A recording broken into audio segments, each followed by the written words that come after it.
மழை 13. சினத்தில் சிவந்ததோ குளிரில் சிவந்ததோ வெண்ணிற முகம் இளம் செந்நிறமாக மாறி நிற்க, குதிரைலாயத்தின் மங்கிய வெண்ணீல நிற ஒளிக்கு உதயசாகரின் கண்கள் செவ்வரியோடி கிடந்தது போல தோற்றமளித்தன. மெதுவாக விலகிய மதுவர்ஷினியின் மேலிருந்து தன் கரங்களை எடுத்த கருண்சாகரனின் நிமிர்ந்த பார்வையில் புலப்பட்டவர்களில் தனது தமையனைக் கண்டு சிறு வியப்பு தோன்ற உற்று பார்த்தான்.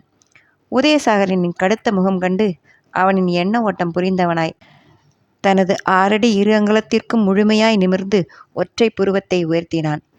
கடுகடுப்பு மாறாமல் இருவரையும் மாறி மாறி பார்த்த உதயசாகரன், அவசரமாக உங்ககிட்ட லாயர் பேசணும்னு சொன்னார். 1/2 மணி நேரமாக உன் நம்பர் ட்ரை பண்ணிக்கிட்டே இருக்கேன். இவ்வளோ வேலை பார்த்துருக்க. இங்கே பவர்ஃபுல் டவர் வைக்க முடியாதா? இங்கே சுத்தமாக சிக்னல் வரல என தன் அலைபேசியை பார்த்தவாறு கூறவும், இங்கே கார்டனுக்கு தேவைப்படலை, அதனால் ரிசீவர் பூஸ்டர் வைக்கல. ஆமாம், நீ கிளப் ஹவுஸ் போகலை என நக்கலாக கேட்டவன், பக்கத்தில் இருவர் நிற்பதை உணர்ந்து அவர்கள் முன்பு சகோதரனுடன் வழக்காட விரும்பாதவனாய், ஓகே, இப்போ கிளம்பிட்டேன். கெஸ்ட் ஹவுஸ் கிட்ட போனதும் சிக்னல் வரும், அங்கே போய் பார்த்துக்கலாம் என்றவன் பார்வையில் பதற்றத்துடன் வந்த டேவிட் பட்டான்.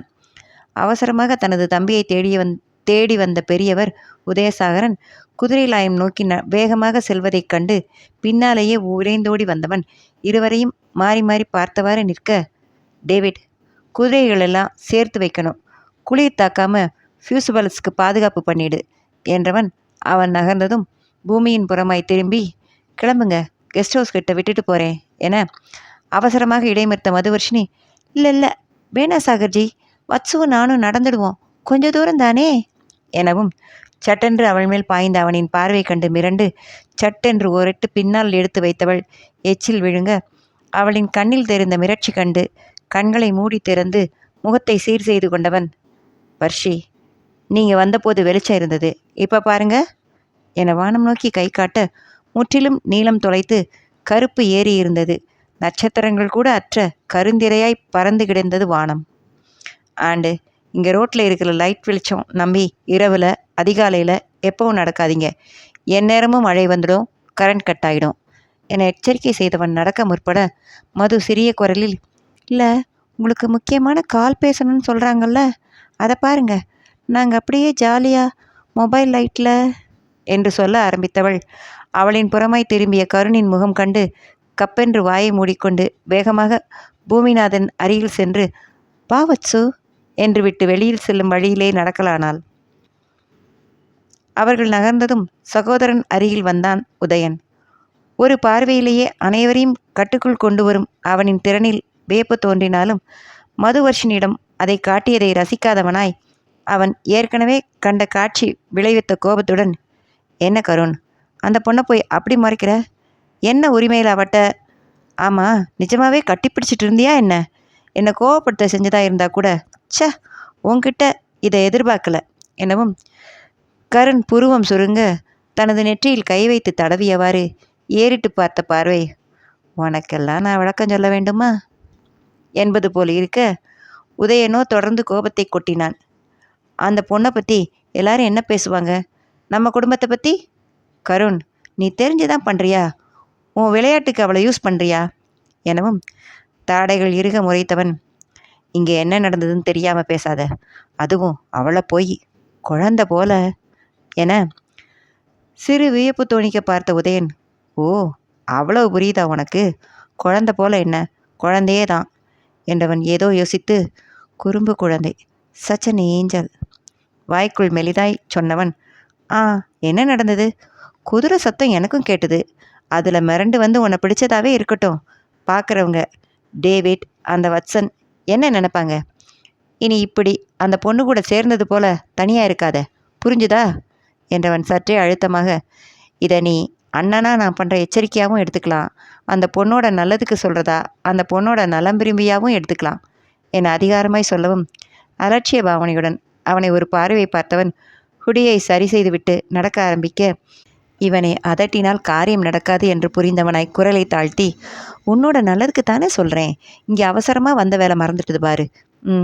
அப்பா 8 மணிக்கு மாத்திரை போட்டால் அடுத்து அவர் 1/2 மணியில் தூங்கிடுவார்.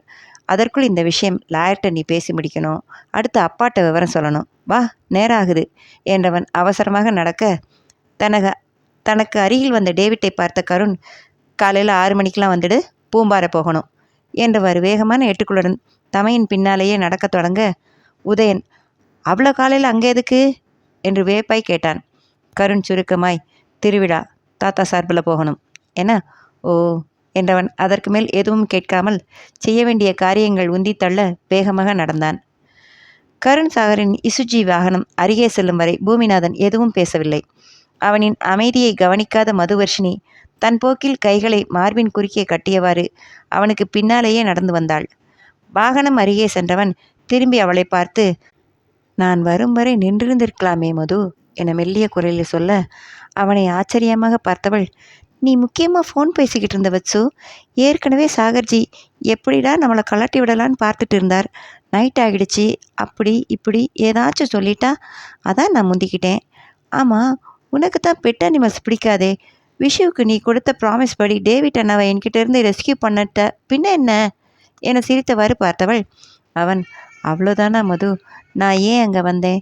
நமக்குள்ளே இருக்கிற சற்று தயங்கி, அங்கே நீ என ஏதோ சொல்ல வரவும் சிறு முறுவலுடன் அவன் கைகளை பற்றி கொண்டவள், நமக்குள்ளவா வத்சு, உன்னை எனக்கு பிடிக்கும். உன் அட்மைரர் நான். உன் இன்டலெக்சுவல் நாலேஜ் தேடி தேடி நீவு படுக்கிறது, உன்னை நீயே டெவலப் பண்ணிக்கிறது, ஒர்க்ஸில் காட்டுற டெடிக்கேஷன் அன்ட்டி பிடிக்கும். I am admiring you. உன் ஃபேன் கேர்ள் சொல்வீங்கள்ல, அதான். அப்படித்தான் நான், அவ்வளோதான். இதுக்கு மேலே நமக்குள்ள என்றவள் இடவலமாய் தலையசைக்க, பூமிநாதன் ஏதோ புரிந்தும் புரியாதவனாய் அவளையே பார்க்க, அப்போது அங்கே வேகமாக வந்த கருணினை கண்டு எதுவும் பேசாமல் அமைதியானான். அவர்கள் இருவரையும் கெஸ்ட் ஹவுஸ் வாசலில் வந்து விட்டதும் கருணின் அலைபேசி ஒலிக்க, இறங்குபவர்களுக்கு கதவு லாக் ரிலீஸ் செய்தவன் அப்படியே அமர்ந்து அலைபேசியில் பேசலானான். மதுவும் பூமிநாதனும் உள்ளே நுழைந்ததும் ஹாலில் அமர்ந்து தன் அலைபேசியில் ஏதோ தட்டியவாறு இருந்த தீபிகா நிமிர்ந்து பார்த்துவிட்டு, ஹே மது, வந்துட்டியா? கேசி சார் உன்னை கூப்பிட்டார் எனவும், என்னையா என்ற மதுவின் அலைபேசி ஒலிக்கவும் சரியாக இருந்தது. 1 minute என்றவாறு எடுத்தவள், మీ అవును ఇప్పుడు వస్తావు నా కాదు వద్దు మీ నువ్వు ఎందుకు என்று ஏதோ சொல்லப்போனவள் அமைதியாகி, ம் ம் ம் சரி சரி చేస్తాను, சாரு பிழிச்சிட்டாரு உச்சண்டி என்றவள் கண்கள் அலைப்பாய, எவிட அட்டானு ஆ வத்தி குச்சி விஷு எங்கே அவன் என்று தேட, சிறு சிரிப்புடன் வந்த ஹசீனா, என்ன மது, யாரை தேடுற என்று கேட்டாள். விஷுவின் அறைக்குள் எட்டி பார்த்தவள், வத்தி குச்சி என் மீ சரவெடியை பற்ற வச்சுட்டு ஒளிஞ்சிக்கிட்டானா? அவங்க கத்துறாங்க. புது இடத்துல மழையில் இந்த மாதிரி ட்ரெஸ் போட்டு ஏன் வெளியே போனேன்? குக்கா பார்க்க போகிறேன், குர்ரம் சவாரி ஏறினேன்னு போய் ஏதாச்சும் வம்ப விலை கொடுத்து வாங்காதே. பிளா பிளா மே ஒன்று விடாமல் லைவ் நியூஸ் டெலிகாஸ்ட் பண்ணிடுறவனாட்டம் என் ட்ரெஸ்ஸு போன டைம் முதற்கொண்டு சொல்லி வச்சுருக்கான் அவனை என. அவன் அப்போது உள்ளே போனவன் தான், சந்தர் சார் ரூமில் தான் இருக்கான். உன்னையும் சார் தேடினார். ஆஃப்டர்நூன் கெமிஸ்ட்ரி லேப் ரிசல்ட் நீ தானே ஃபைல் பண்ண, அந்த பேப்பர்ஸ் இல்லை போல என ஹசீனா சொல்லவும் அதிர்ச்சி அடைந்த மது, நிஜங்கா ஹசி, அது எப்படி இல்லாமல் போகும்? பிரிண்ட் பண்ணி எடுத்து நான் சைன் பண்ணி வச்சேனே என சொல்லியவாறு நகர்ந்தவள் கிருஷ்ணச்சந்தரின் அறைக்குள் நுழைய, அங்கே இருந்த விஷ்ணுவும் கேசியும் நிமிர்ந்து பார்த்தனர். கலைந்த தலையும் அதனை தாறுமாறாக சுற்றி கிடந்த ஷாலும் மழைச்சாரல் பட்டதில் ஆங்காங்கே புள்ளிகள் இருப்பது போல தோற்றம் காட்டிய ஸ்வெட்டரும் சேரும் சகதியும் ஒட்டியிருந்த கால்களும் குளிரில் சிவந்த கன்னங்களுமாக நின்று கொண்டிருந்தவளை பார்த்த விஷ்ணு கடுப்புடன் முறைக்க, கிருஷ்ணச்சந்தர், மது வந்துட்டியா, அந்த ரிப்போர்ட்ஸ் என ஆரம்பித்தவர் அவளை அப்போதுதான் கவனித்து பார்த்தவராய், ஒய் யூ லுக்கிங் டல், போய் ரெஃப்ரெஷ் ஆகிட்டு வரலாமே என்ன.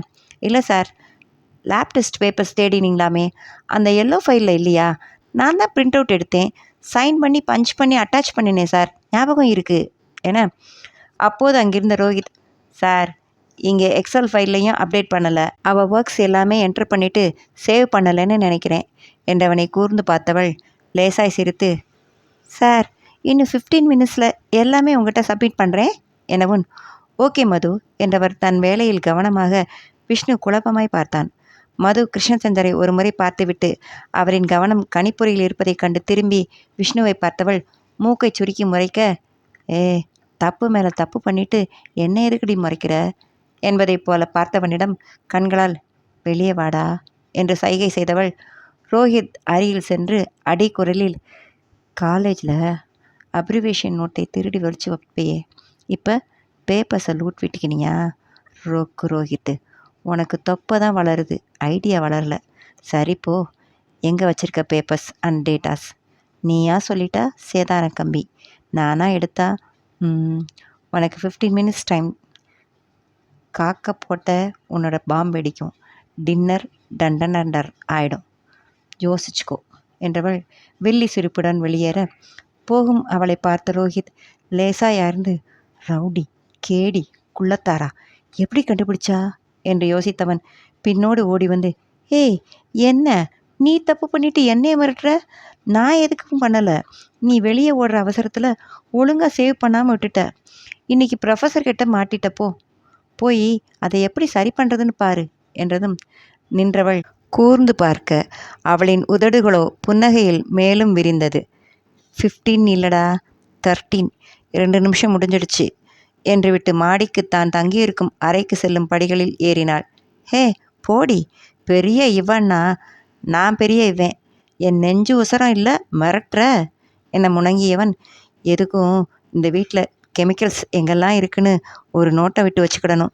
என்ன சாப்பிட்றதா இருந்தாலும் யாருக்கிட்டையாவது கொடுத்து டெஸ்ட் பண்ணிட்டு தான் சாப்பிடணும் என்று தனக்குள் தீர்மானம் எடுத்தவாறு சந்தரின் அறைக்குள் சென்றவன் தன் வேலையை தொடர்ந்தான்.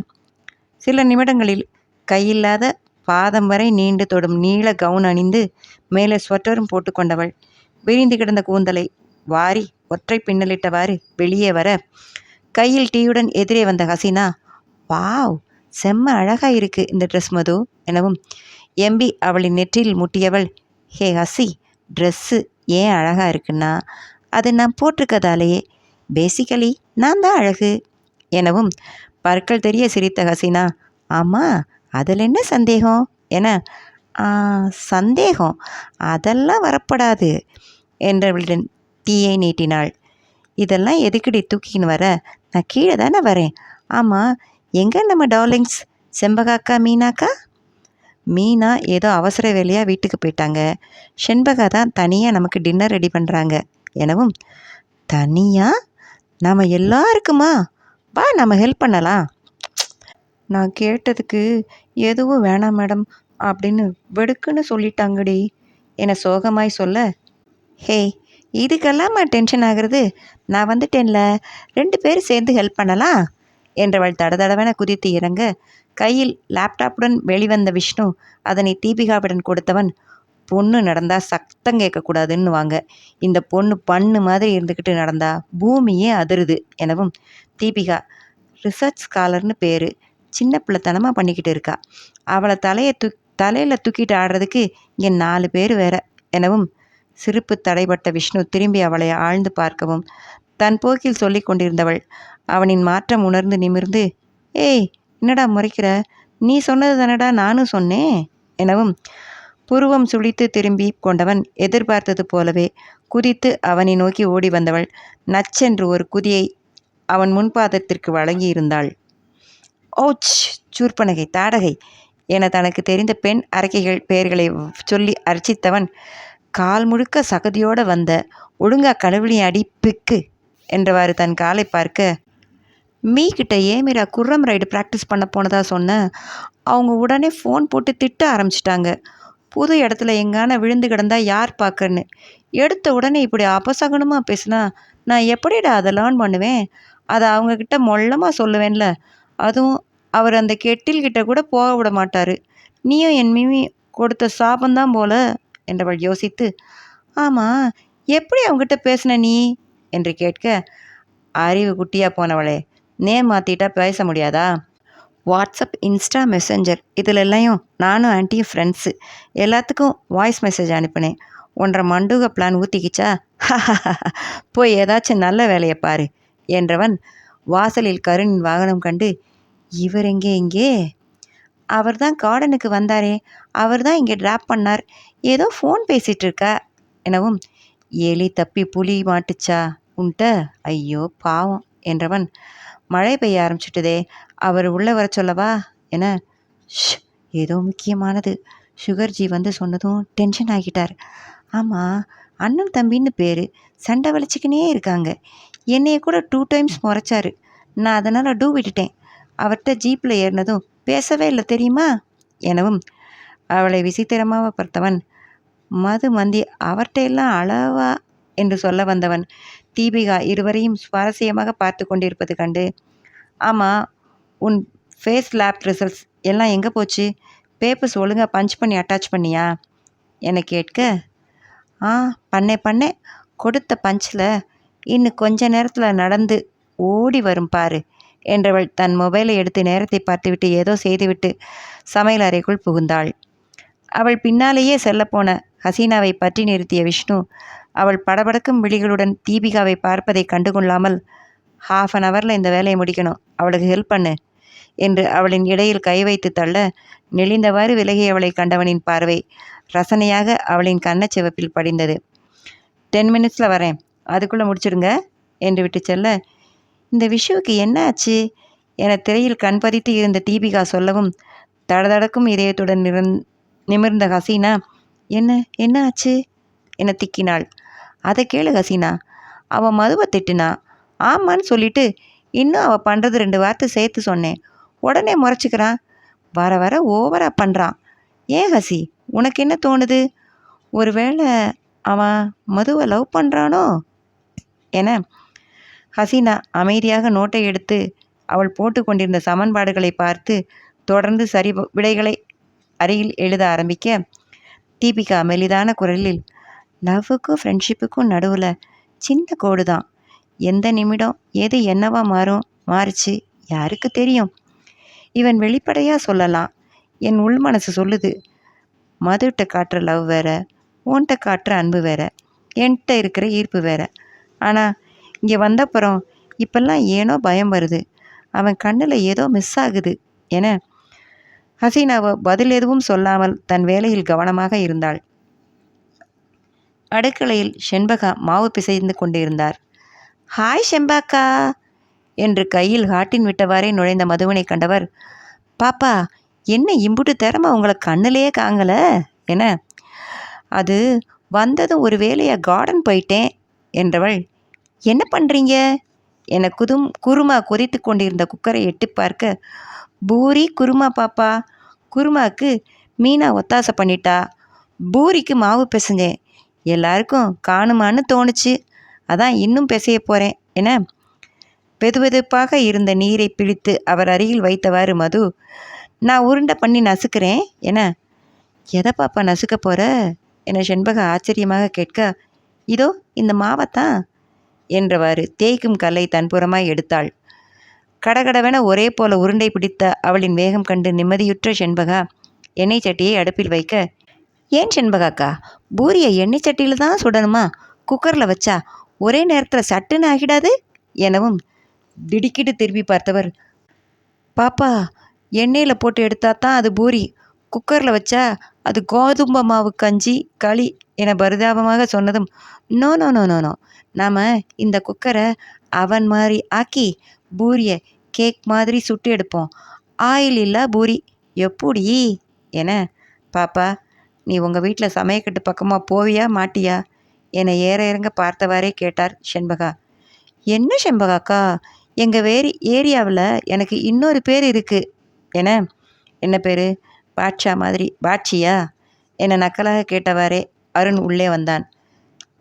கிரேட் செஃப் மதுவர்ஷினி எனவும், செப்பா செப்பு சாமா வச்சு விளையாடுவியா பாப்பா என செண்பகா கேட்க, அக்கா செஃப்னா பெரிய சமையற்காரர்னு அர்த்தம் என, ஓ என்றவர், அந்த மாவை தேய்க்கிறியா என, தேய்க்கவா, எங்கள் முகத்திலையா என குழம்பி கேட்க, இந்த கல்லில் வச்சு இப்படி உருட்டி எடுப்பாப்பா, இல்லாட்டி என்கிட்ட கொடுமா என்றவரிடம் இருந்து பலகையை காத்து தன் வசம் வைத்தவள், ஓகே எங்கள் வீட்டில் வேலை செய்கிற அம்மா அதை நசுக்கிறதுன்னு சொல்லுவாங்க என்று விட்டு அழைத்து தேய்க்க தொடங்கி விட்டாள்.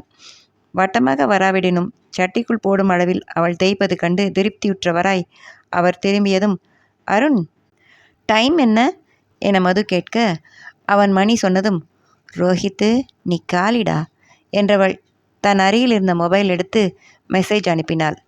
சந்தரின் அருகில் அமர்ந்திருந்த ரோஹித்தின் அலைபேசி பீப் பீப் என சத்தம் எழுப்பியது. மதுவிடம் இருந்து மெசேஜ் வந்திருக்க எடுத்து பார்த்தவன் அதிர்ந்து போனான். அவனின் வீட்டு மொட்டை மாடியில் 2 சிறிய மணல் மூட்டைகளை வைத்து டம்பிள்ஸ் போல தூக்கி கொண்டிருப்பது போல ஒரு படம். அவனின் வியர்வில் மின்னும் தொப்பையும் அந்த மணல் மூட்டைகளும் ஒரே அளவில் வடிவாயிருந்தன. அடுத்த படத்தில் அவன் தூங்கி கொண்டிருக்க, முகமோ காஞ்சனா லாரன்ஸ் போல இழுவிய கண்மை சூழ் கண்ணும் வழிந்தோடும் சிவப்பு லிப்ஸ்டிக்குமாக. அடங்கொக்கா மக்கா, இதெல்லாம் எப்படிடி உன் கைக்கு கிடைச்சது என்று மனதிற்குள் அலறியவன் எழுந்து நின்றிருந்தான்.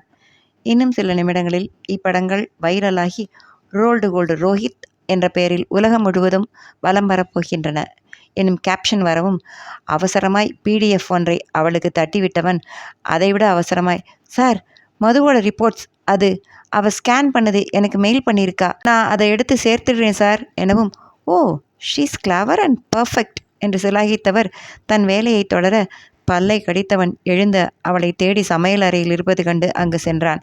அப்போது வெளியே மழை தாரைகளுடன் ஒலியுடன் இடியும் இணைந்து தம்பட்டம் கட்டுவது போல இசைக்க கருண் சாகர் வீட்டின் உள்ளே வந்தான். மழை 14.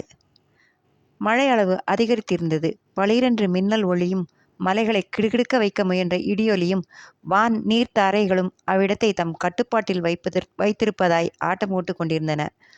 முக்கிய வாயிலின் கனத்த வாசல் கதவை திறந்து உள்ளே வந்த கருண் சாகரை கண்ட தீபிகா லேப்டாப்பை நகர்த்தி எழும்பி, ஹலோ சார் என தம்பியின் பின்னோடு உள்ளே நுழைந்தான் உதயசாகரனும்.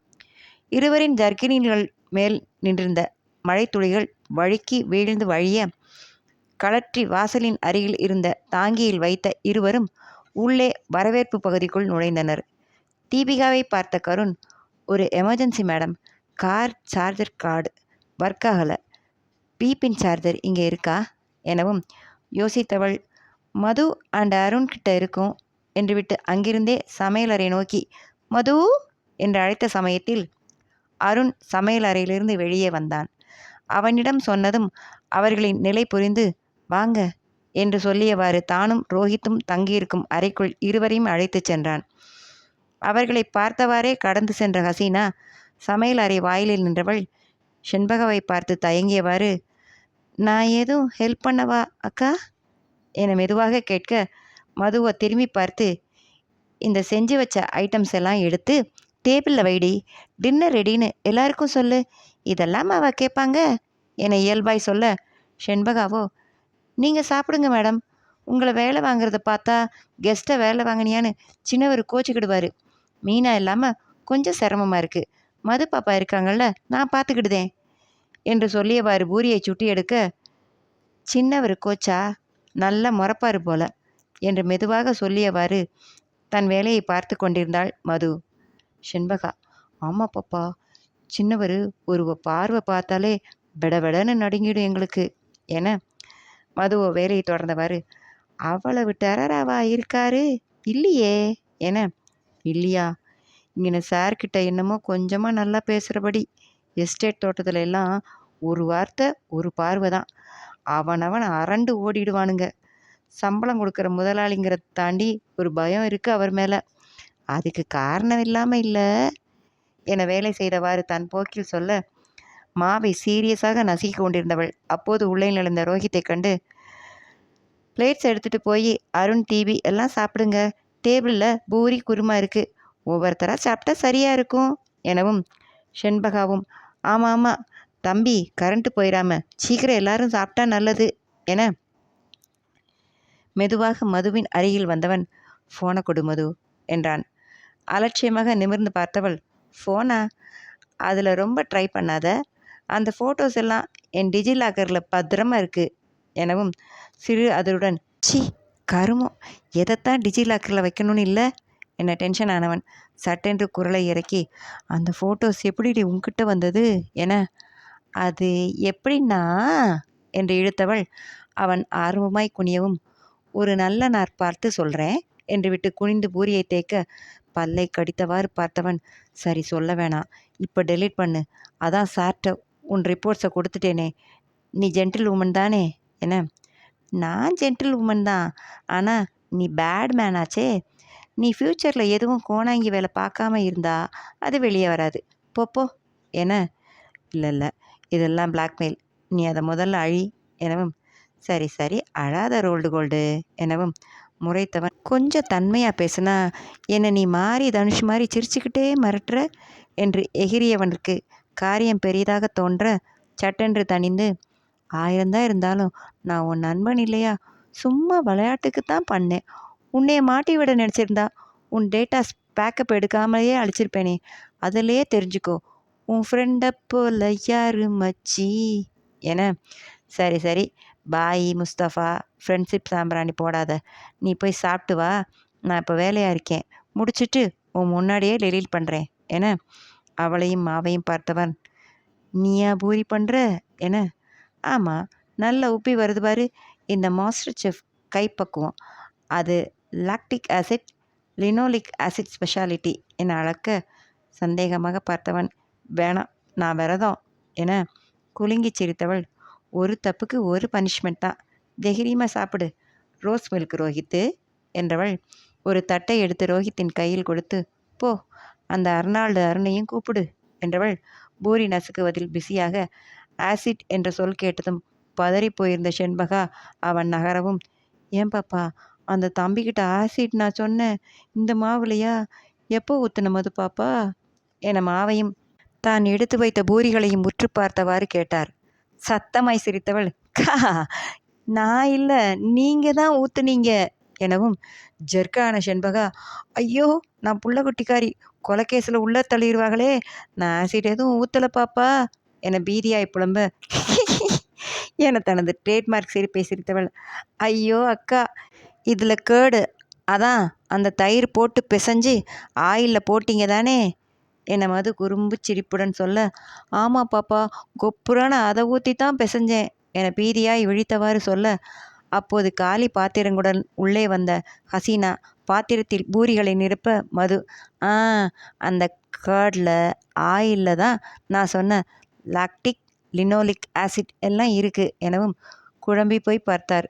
சூடாக இருந்தவற்றை கவனமாக எடுத்த ஹசீனா, செண்பகாக்கா நம்ம பயன்படுத்துகிற பொருள் எல்லாத்துக்கு உள்ளேயும் கெமிக்கல்ஸ் இருக்கும், தயிரில் இருக்கிறது லாக்டிக் ஆசிட், இந்த சன்ஃப்ளவர் ஆயிலில் இருக்குது லினோலிக் ஆசிட், அதான் மேடம் டெக்னிக்கலாக சொல்கிறா என ஹசீனா சொல்லவும் செண்பகாவோ அதிசயமாக பார்த்து, படித்தவன் பாட்டை கெடுத்தான், எழுதினவன் ஏட்டை கெடுத்தான்னு வாங்க, இந்த ஆராய்ச்சியால் என் பூரியோட பேரு கெட்டுரும் போலவே என்று சிரித்தவாறு சொன்னவர், ஆனால் இதெல்லாம் உங்கள்கிட்ட இருந்து தெரிஞ்சுக்கிட்டதும் ஒரு சாலியாகத்தான் இருக்குது பாப்பாக்களா.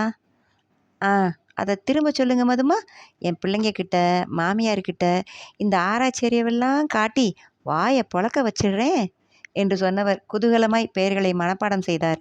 ஹாலில் இருந்த உணவு மேஜையின் மீது கொண்டு போய் வைத்து தீபிகாவும் ஹசீனாவும் சாப்பிட்டு கொண்டிருக்க ஒரு பலத்த இடியோசை கேட்க மின்சாரம் தடைப்பட்டது. சேமிப்பு மின்கலத்தின் உதவியால் ஆங்காங்கே இருந்த முக்கிய விளக்குகள் மட்டும் ஒளிரத் தொடங்கின.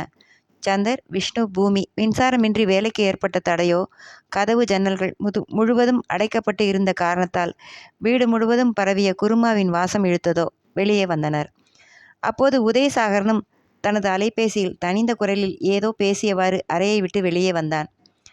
தட்டை எடுத்து அமர்ந்திருந்த கிருஷ்ணச்சந்தர் உதயனை பார்த்ததும் ஆச்சரியம் அடைந்தாலும் வரவேற்பாய் புன்னகைத்து, ஹலோ உதய், எப்போ வந்தீங்க என்று கேட்க அவனோ சகஜமாக சிரித்தவாறு, என்ன சொல்ல ப்ரொஃபஸர் சார், இங்கேருந்து எங்கே போனோம், மதியத்திலிருந்து இந்த ஏரியாவில் தான் சுற்றிக்கிட்டு இருக்கோம் எனவும், ஒருத்தர் இருந்துட்டு இருக்கோம் என்கிறாரே என்பது போல் குழப்பமாய் சந்தர் பார்க்கவும் உள்ளே கை காட்டியவன், உங்கள் கேஸும் இங்கே தான் இருக்காரு, ஃபோனில் ஒரு முக்கியமான டிஸ்கஷன் என.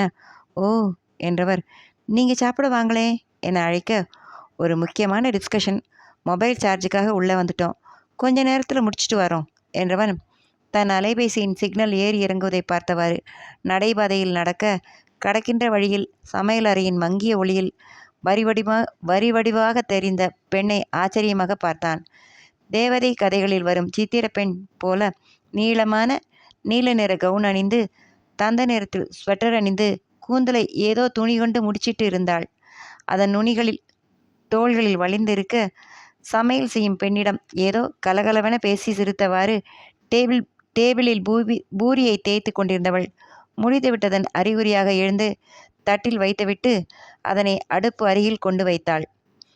அவரின் அருகில் பூரி நிறைந்து இருந்த பாத்திரத்தை எடுத்துக்கொண்டு உல்லாச குரலில், பூரி பூரி பூரி பூரி பூரி பூரி பூரி பூரி பூரி பூரி என ஆரம்பித்தவள், பூரி எந்துக்கு ஆயலில் தவ்வி குதிச்சு விழுந்தது, ஆயிலு பார்த்து எடுக்கத்தானோ, ஓ பூரி பூரி பூரி பூரி என்று பூவே பூவே பூவே ஜோதிகாவின் மெட்டில் ஏதோ பாடியபடி வந்தாள். இருளில் இருந்த உதயசாகரனை கவனிக்கவில்லை. ஏதோ ஆண் உருவம் நிற்பதை உணர்ந்தவளாய் தன் குழு நண்பர்களில் ஒருவனாக எண்ணிக்கொண்டு விலகி நடந்தவள் பூரி பூரி என்று பாடியவாறே டேபிளில் அமர்ந்திருந்த கிருஷ்ணச்சந்தர் விஷ்ணு பூமி தட்டுகளில் வைத்தாள்.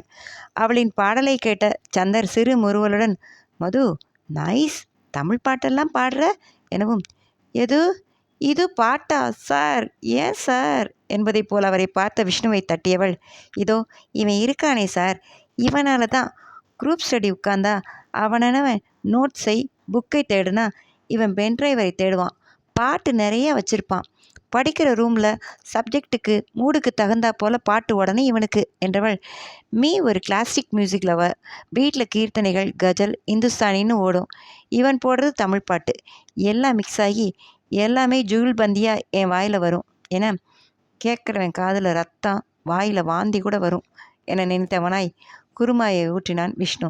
சந்தரோ, நீ முறைப்படி பாட படிச்சிருக்கியா மது, நம்ம காலேஜில் ஸ்டேஜில் கூட பெர்ஃபார்ம் பண்ணியிருக்கிருக்கல்ல எனவும், ஐயோ அந்த கொடுமையை ஏசா கேட்குறீங்க என ரோஹித் ஆரம்பிக்க, அவனின் புறம் அவள் பார்வை திரும்புவது கண்டு, அச்சோ அந்த ஃபோட்டோக்களை தடயமில்லாமல் அழிக்கிற வர சமாதான தேசத்திலே இருப்போம் என்று எண்ணியவனாய் இருளில் இருந்த சோபாவில் அமிழ்ந்து அமர்ந்து கொண்டான்.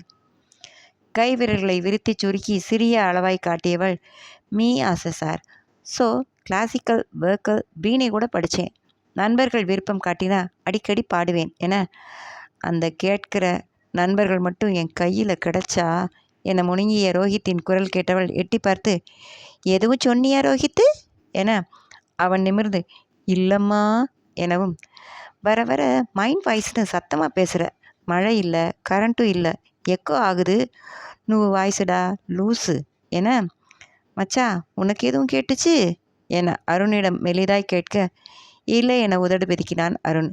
இவ காது மட்டும் ஏண்டா இப்படி இருக்கு என்று ரோஹித் புலம்ப, டேய் அவ ஏதோ கெஸ்ஸில் அடிக்கிறா, நீயும் நம்புற எனவும், ஓ அப்படியா மேட்ரு, திடீர்னு அரைவாளியெல்லாம் அறிவாளியாக மாறிடுச்சுடா, என்ன பண்ண என்று முணுமுணுத்தவன் தன் மொபைலை நோண்ட தொடங்கினான். அடித்து ஊற்றி கொண்டிருந்த மழையானது தனது ஆக்ரோஷத்தை குறைத்து சத்தமின்றி பொழிந்து கொண்டிருக்க, மின்சாரமற்ற அமைதி ஏதோ செய்தது போலும் உணவினை உண்டவாறு இருந்த சந்தர், ஓகே அப்போ நான் கேட்குறேன், இப்போ ஏதாவது பாடேன் என, சார் என அலறினான் அருகில் இருந்த விஷ்ணு விஷால்.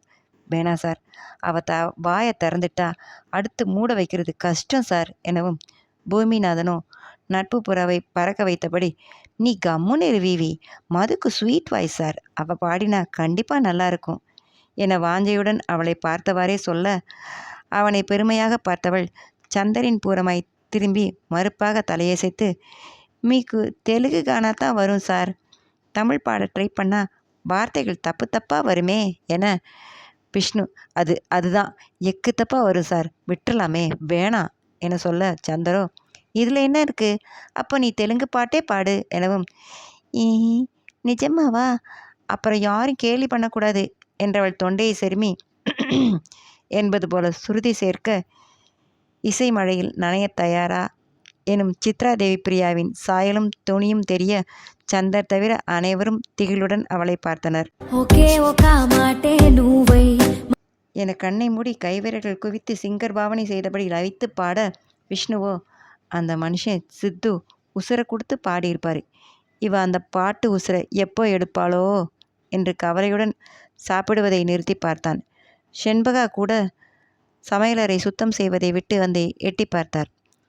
தொடர்ந்து சில வரிகள் பாடியவாறு திரும்பியவள் இருளில் இருந்து வெளியே வந்த உதயசாகரனை பார்த்து ஆச்சரியமடைந்து நிறுத்த, புன்னகை முகமாய் மேலே பாடுமாறு சைகை செய்தவன் சந்தர் அருகில் சென்று இருக்கையில் அமர்ந்து கொண்டான்.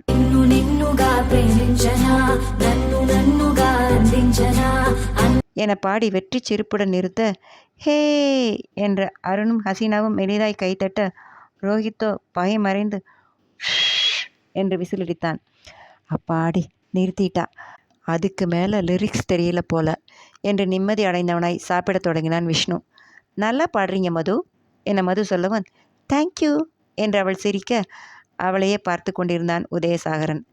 அலைபேசியினை தனது பாக்கெட்டில் வைத்தவாறு வெளியே வந்த கருண்சாகரன் கண்டது தன் சகோதரனின் இந்த முகத்தைத்தான். ஏற்கனவே லாயரின் பேச்சில் எரிச்சலடைந்து இருந்தவன் வெளியே வரும்போது தெரிந்த மகிழ்வுடன் அமர்ந்திருந்த சகோதரனின் முகம், நினைச்சதெல்லாம் நடக்குது, சந்தோஷத்துக்கு என்ன குறை உனக்கு என்று கடுப்புடன் பார்த்தவன், அவனின் பார்வை நிலைத்த பெண்ணை கண்டவன் முகம் மேலும் கடினமுற ஹால் பகுதிக்கு வந்தான். பேசி முடிச்சாச்சா, கிளம்பலாமா என சொல்ல, திடுமென உரைத்த அவனின் குரலில் சிறு திடுக்குடலுடன் திரும்பி அவனை பார்த்தாள் மது. அவனின் கோப முகம் கண்டவள், சுகர்பாய் இருந்தாலே சாகர்ஜி கரோலா சாப்பிட்ட போல பிட்டர முகம் வச்சுக்கிறாரு என்று எண்ணியவளாய் பார்த்து கொண்டிருக்கையில் சந்தர் உபசரிப்பாய், கே சார், டைம் ஆச்சே, இங்கே சாப்பிட்டு கிளம்பலாமே எனவும் சிறு நட்பு முறுவல் கொடுத்தவன், இட்ஸ் ஓகே சார், அங்கே டின்னர் ரெடி பண்ணியிருப்பாங்க, இன்னும் அரை மணியிலே செய்ய வேண்டிய வேலைகள் வேற இருக்கு என்றவன் தமையனை கண்டு அவனின் பார்வை கொஞ்சமும் தன்புறம் திரும்பாதது கண்டு எரிச்சலுற்றவன் முன்னே நகர்ந்து, காலையில் பூம்பாறை போகிறேன் சார், மழை இல்லைன்னா க்ரீன் ஹவுஸ் ஒர்க் நடக்கும், கோ த்ரூ பண்ணிக்கோங்க, வேற எதுவும் வேணும்னா மேனேஜரை காண்டாக்ட் பண்ணிக்கோங்க என்றவாறு வேகமாய் நடந்து தன் ஜர்கினை எடுத்தவன் அதிலிருந்து நழுவி கார்பெட்டில் விழுந்த வாகன சாவியை அறியாமல் ஒரு பொதுவான தலையசைப்புடன் வெளியேறினான். அவன் வெளியேறுவது கண்டதும் தான் தந்தையுடன் பேசி கொண்டிருந்த விவரம் நினைவு வர அதனை அவன் தன் கூட்டுக்குள் அடைந்து கொள்ளும் முன்பு சொல்ல வேண்டுமே என்று எண்ணியவனாய் விரைந்து எழுந்தான் உதயசாகரன். மழையானது சுத்தமாய் நின்றிருக்க மின்சாரம் திரும்ப வரவில்லை. ஓகே, சி யூ கைஸ் என்று உதயசாகரனும் வெளியேற தனது வாகனத்தை அடைந்திருந்த கருண்சாகரன் கதவை திறந்து ஓட்டுநர் இருக்கையில் அமர்ந்தான். உதயசாகரனும் தனது வாகனத்தில் ஏறி ப்ளூடூத் கனெக்ட் செய்து பேசியவாறு நகர்வதைக் கண்டவன், இன்னும் எத்தனை நாட்கள் இவனின் டார்ச்சர் இருக்குமோ என்று எண்ணியவனுக்கு தலை பாரமாக இருப்பது போல தோன்ற கண்களை மூடி அமர்ந்திருந்தவன் டக் டக் என்னும் ஒலியில் கண்களை திறந்தான். அவனின் பக்கமாக இருந்த கண்ணாடி தட்டப்பட மழை துளிகள் பொட்டு பொட்டாக படிந்து கிடந்தாலும் கரிய இருளினாலும் ஏதும் புலப்படவில்லை. கண்ணாடியை இறக்க முயன்றவன் அப்போதுதான் காரின் சாவியினை திருகாமல் அமர்ந்து இருப்பதை உணர்ந்து பாக்கெட்டில் தேட சாவி கைக்கு அகப்படவில்லை. குழப்பமானவன் கதவை மெதுவாக திறக்க வளைகள் இல்லாத மெல்லிய கரம் சாவியுடன் தட்டுப்பட தடைப்பட்டிருந்த மின்சாரம் வந்ததன் அறிகுறியாக சாலை விளக்குகள் ஒளிர்ந்தன. சாவியை வாங்கியவன் மெதுவாக கதவை திறக்க அவனின் எதிர்பார்ப்பை பொய்யாக்காமல் நின்று கொண்டிருந்தாள் மதுவர்ஷினி. அவனின் பார்வையை குழப்பமான பார்வையாக அர்த்தம் செய்து கொண்டவள், உங்களதுதான் கார்பெட்டில் இருந்தது எனவும் மிக அருகில் மலர்வாய் இருந்த பெண் முகத்தை பார்த்தவாறு இருந்தவனின் உதடுகள் அவனையும் அறியாமல் விரிந்து தேங்க்ஸ் என, அப்பா சாகர்ஜி சிரிச்சிட்டிங்களா, உம்முன்னு இருந்தா முறைச்சின்னு இருந்தா நல்லாவே இல்லை என மூக்கை சுருக்கி சிரிக்க அவளின் முகத்திலேயே பார்வை பதிர்ந்திருந்தவன், சரிங்க மேடம் என, வர்ஷினியிலிருந்து திரும்பவும் மேடம்க்கு போயிட்டீங்களா என்றவள் கண்கள் மின்ன, ஃப்ளவர் ராக் போகிறீங்கல்ல, டேவிட் அண்ணா சொன்னார், குறிஞ்சிப்பூ பூத்ததுக்கு ஃபெஸ்டிவல் கொண்டாடுறாங்களாமே, ரேர் அக்கேஷன், ஓகே பத்திரமாய் போய் வாங்க என்று விட்டு கையசைத்தவாறு நகர, வர்ஷினி என்றவன், நீங்களும் காலையில் மழை இல்லைன்னா நீங்கள் பாட்டுக்கு ஓடையில் ரோட்லன்னு வாக்கிங் கிளம்பாதீங்க, நைட்டெல்லாம் மழை பெஞ்சதாலே பூச்சிங்க அதிகமாக இருக்கும், பழங்கள் சின்னானை கொண்டு கொடுக்க சொல்லியிருக்கேன், டேவிட் இருக்கும்போது தோட்டம் பக்கமாக போங்க, மற்ற நேரங்களில் வேணாம் என, ஓகே ஓகே பாய் என்றவாறு திரும்பி விரைந்தவளை கண்டவனின் புன்னகை வாடவே இல்லை.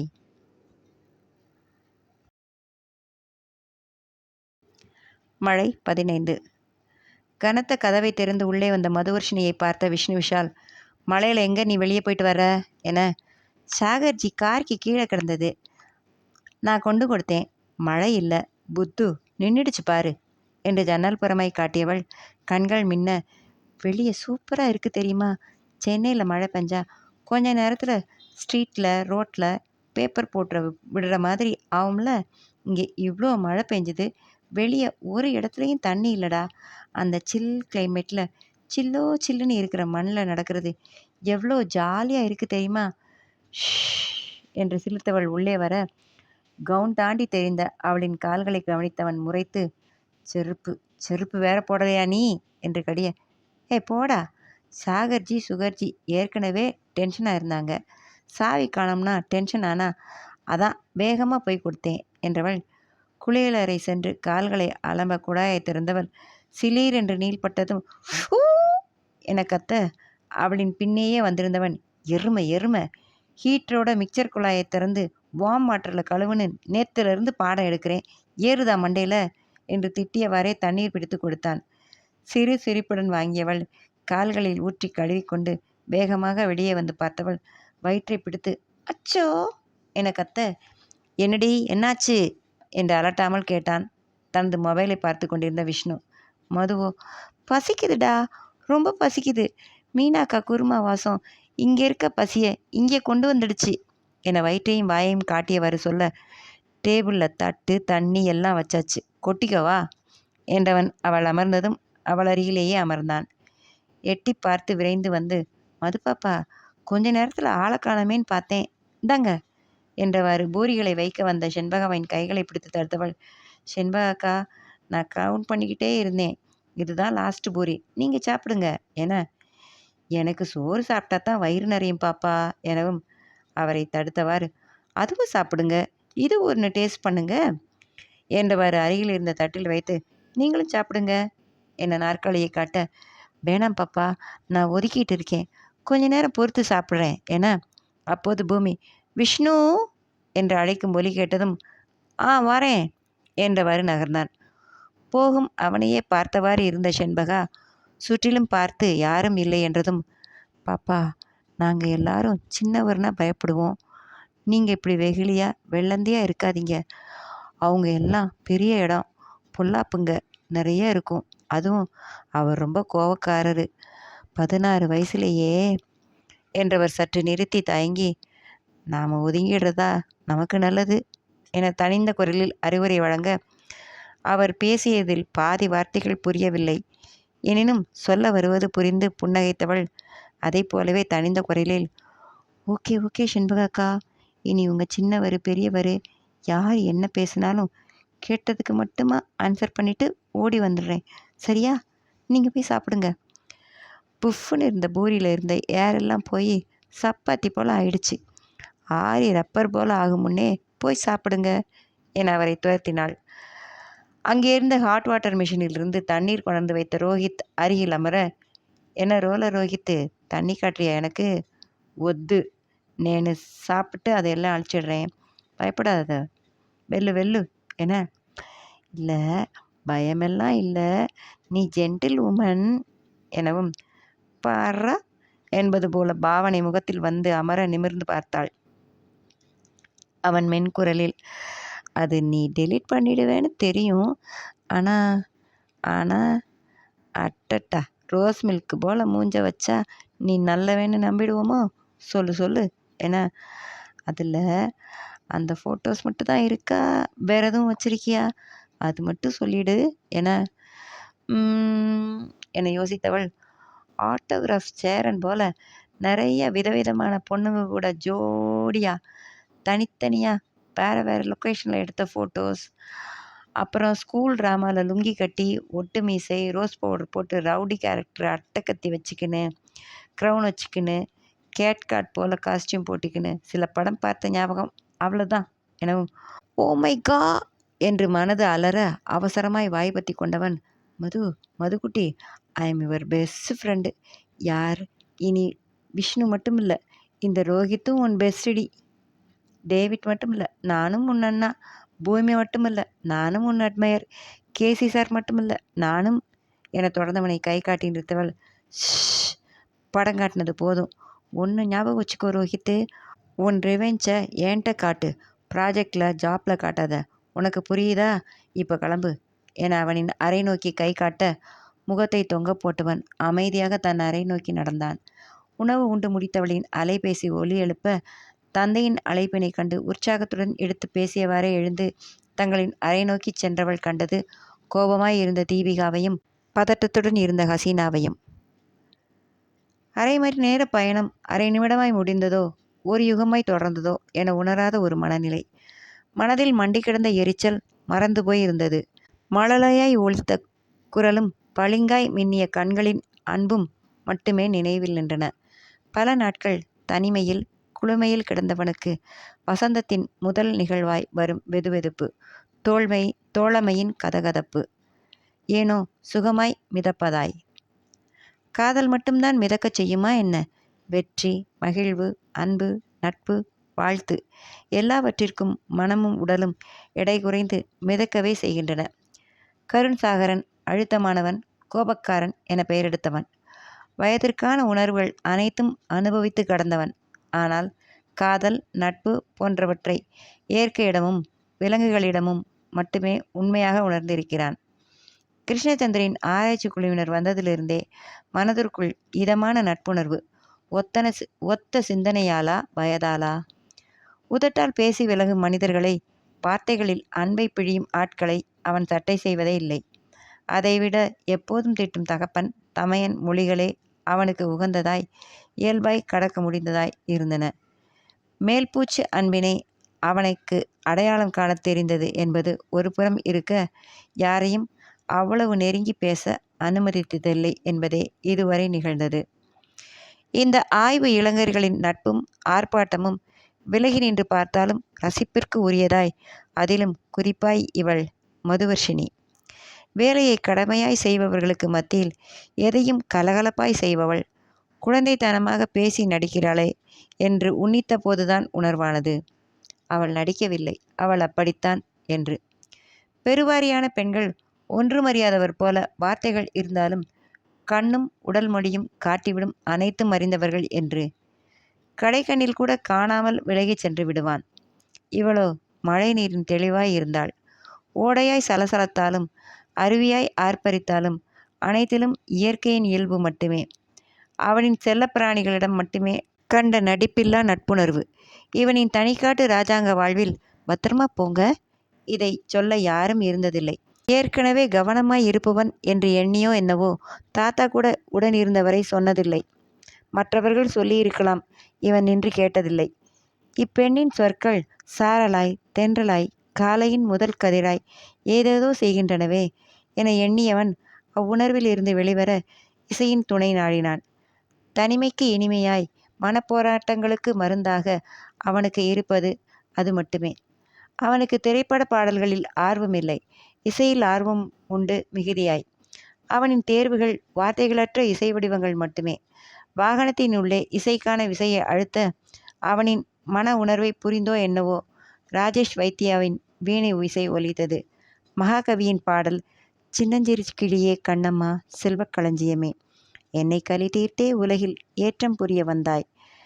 கவிதையின் ஒலி வடிவம் இசைக்குறிப்புகளாய் இடையற்ற இறகாய் காற்றில் மிதந்து காதுகளை வருடிச் செல்ல, அதன் குறுகுறுப்பை இதயத்தில் அனுபவித்தவனாய் தன் வசிப்பிடத்தினுள் நுழைந்தான்.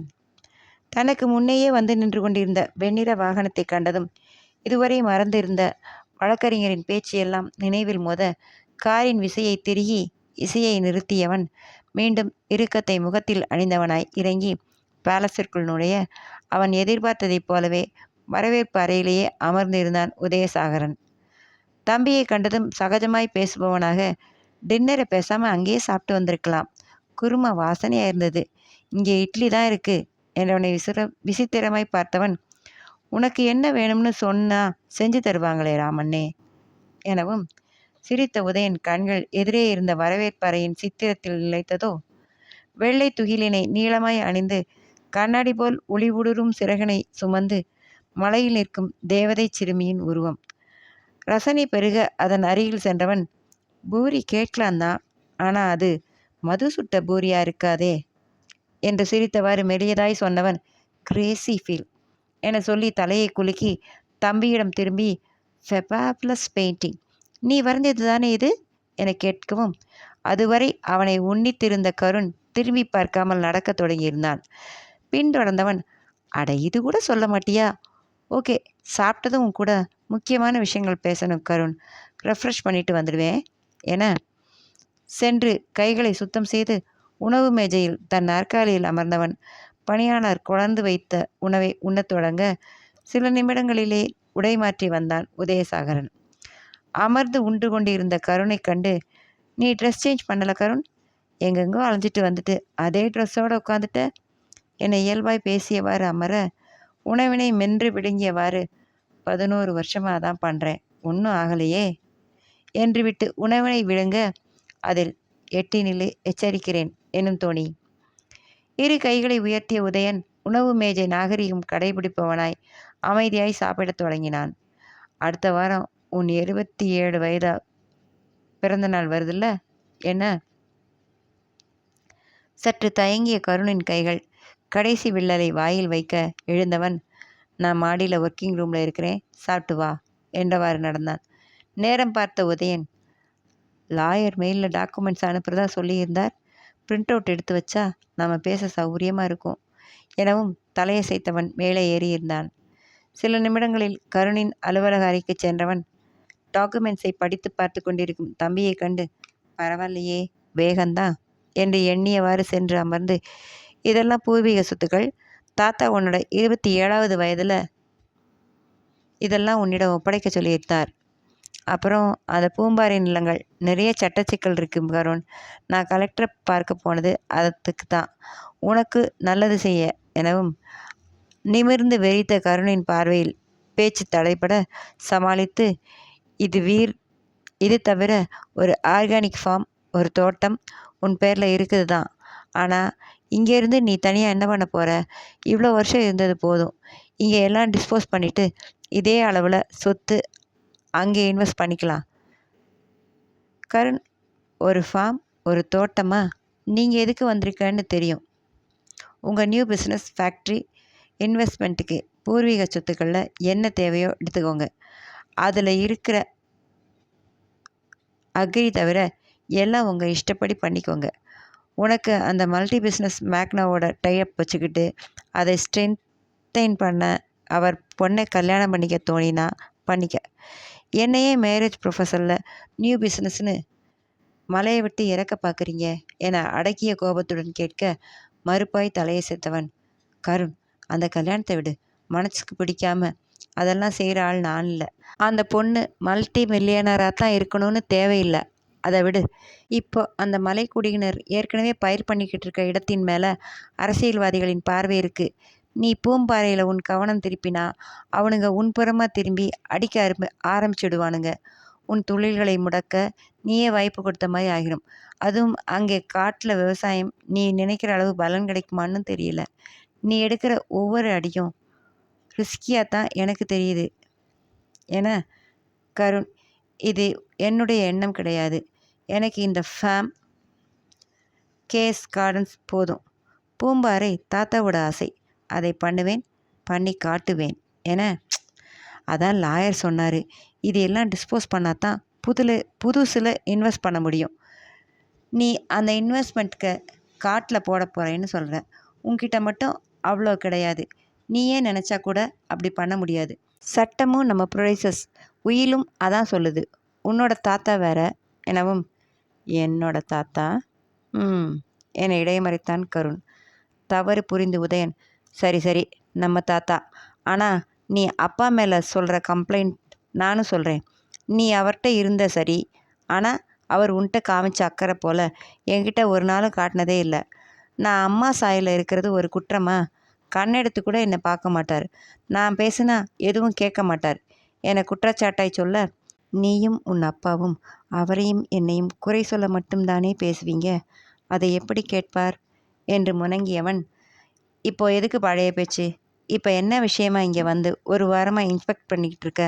நான் உனக்கு என்ன பண்ணணும் மட்டும் சொல்லு என. பேசணும் கருண், இனி ஒன்றா இருக்கணும். உனக்கு 27, எனக்கு 29.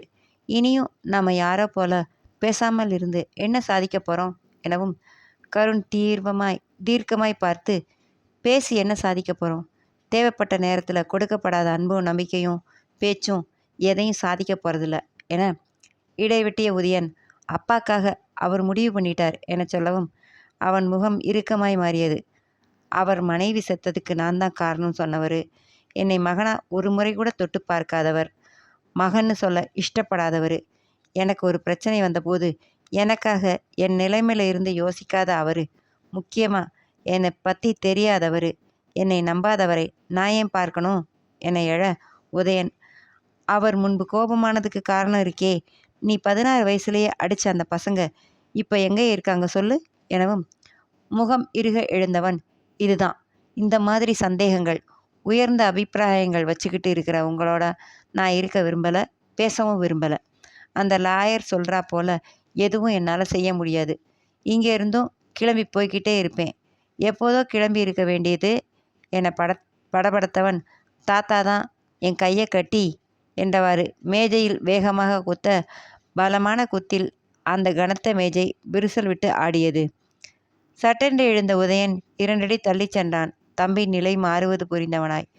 ஓகே ஓகே, கோவப்படாத, நீ சொல்கிறது போல தான் பண்ண முடியும்னு நான் லாயர்கிட்ட டிஸ்கஸ் பண்ணுறேன். ரிலாக்ஸ் ரிலாக்ஸ் என்றவன் வேகமாக அந்த அறையை விட்டு வெளியேறினான். வாசல் கதவு தாண்டியதும் என்று மூச்சு விட்டவன், எந்த பக்கமும் நகரவிடாமல் தடுக்கும் தங்களது நிலை எண்ணி குழப்பமாக இருந்தது. மும்முனையில் நின்று கொண்டு எப்படி ஒன்றாக வாழ்வது? தந்தைக்கு ஒரு வருடமாக உடல்நலை குறைவு ஏற்பட்டதிலிருந்து இவனின் நினைவு போலும். அவரின் சொற்களை செயல்படுத்தித்தான் இவனுக்கு பழக்கம். ஆனால் கருண் அவனை எப்படி நெருங்குவது என்றுதான் தெரியவில்லை. தானாவது 10 வருடம் முன்பு கருணின் பிரச்சனைகள் சமயம் அவன் பக்கமாக நின்று யோசித்து பேசியிருந்தால், சிறு வயதிலிருந்தே அவனை போட்டியாக கருதாமல் சகோதரனாக எண்ணி பழகியிருந்திருந்தால், அவன் சொல்வது போல ஒருவேளை இப்போதைய நிலை எளிதாய் சமாளிக்க முடிந்திருக்குமோ என்று எண்ணியவனுக்கு தற்போது பெருமூச்சு மட்டுமே வந்தது. அப்போது பூட்டி அறைக்குள்ளிருந்து இசையானது கேட்க ஆரம்பித்தது. ஏதோ கேட்ட பாடலின் ஒலிக்குறிப்புகளாய் தோன்ற எதுவென்று கண்டுபிடிக்க முடியவில்லை. உள்ளே அலுவல் மேஜை அருகே சுவரை ஒட்டி கீபோர்டு ஒன்றை பார்த்த நினைவு வர, பொங்கும் கடலின் அலைகள் போல, பாறை மீது மோதும் ஓசை போல கேட்ட இசையினை உணர்ந்தவனாய் அப்படியே நின்றான். அப்போது சமையல்கார ராமன் கையில் ஏதோ பானத்துடன் வருவதைக் கண்டு நிமிர்ந்து பார்த்தான். வாசலில் பதட்டமாய் நின்றவனை கண்ணுற்றவரின் காதுகளில் இசையொலி கேட்கவும் சிறு மூச்சு விட்டவர் திரும்பி நடக்க, தானும் நடந்தவாறே, கருணுக்கு தானே கொண்டு வந்தீங்க, கொடுக்கலையா ராமண்ணா என. இல்லை தம்பி, சின்னவர் தாத்தா ஞாபகம் வந்தா கோபமாக இருந்தா தான் இப்படி ஏதாச்சும் வாசிப்பார். சில நேரம் 3 மணி நேரம் 5 மணி நேரம்னு போவோம். இந்நேரம் உள்ளே போனா என்று மிடறு விழுங்கியவர், அவருக்கு பிடிக்காது என்றவாறு கீழே இறங்க, தானும் ஏதோ யோசித்தவாறு தனது அறைக்குள் அடைந்து கொண்டான் உதயன். பூம்பாறை குழந்தை வேலவன் கோவிலுக்கு எதிரே இருந்த பெரிய திடலில் மக்கள் திரண்டிருந்தனர்.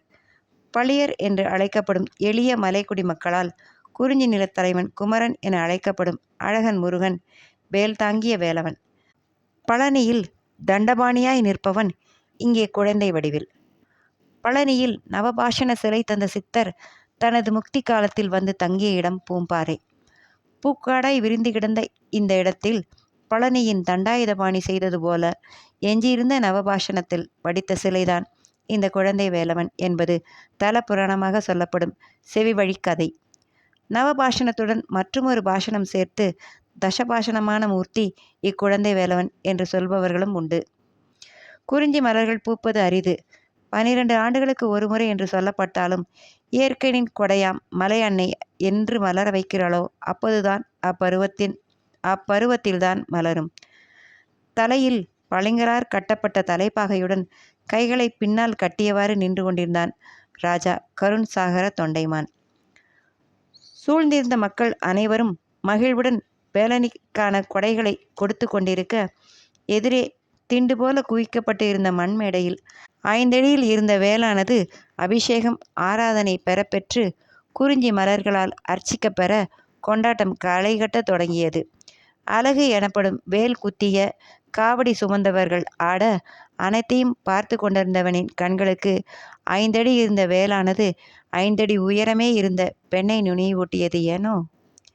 குறிஞ்சி பூக்கள் சூழ மஞ்சள் துணி கட்டப்பெற்று மலை பூக்களால் ஆன மாலை சூடி நின்ற வேல், காலையில் பூம்பாறை கிளம்பி வரும் வழியில் அனிச்சையாய் கெஸ்ட் ஹவுஸ் பக்கம் கண்கள் திரும்ப, அடைத்து இருந்த கதவு கண்டு சிறு ஏமாற்றம்.